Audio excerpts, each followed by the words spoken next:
Madam আসবো? নমস্কার, আসুন। আপনার নাম কি? আমার নাম কবীন্দ্রনাথ ঠাকুর, সবাই আমায় চেনে। কিন্তু আপনার কাগজে তো লেখা আছে কবীন্দ্রনাথ টেগর।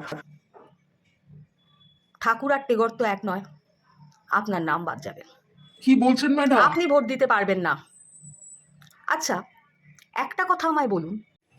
আপনার বাবার নাম হেমেন্দ্রনাথ টেগর। ১৩ জন সন্তানের বাবা হেমেন্দ্রনাথ টেগর হয় কি করে?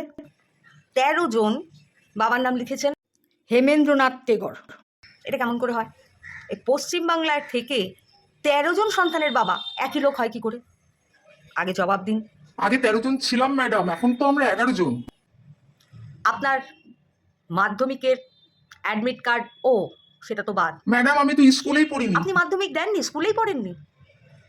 হে ভগবান! আর কি কি আছে? আধার, ভোটার, আপনার বাবার ভোটার, মায়ের ভোটার কার্ড, ওসব কিছু নেই?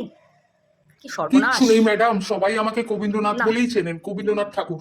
আপনি বাদ গেলেন। ১১ জন সন্তান পশ্চিমবঙ্গে।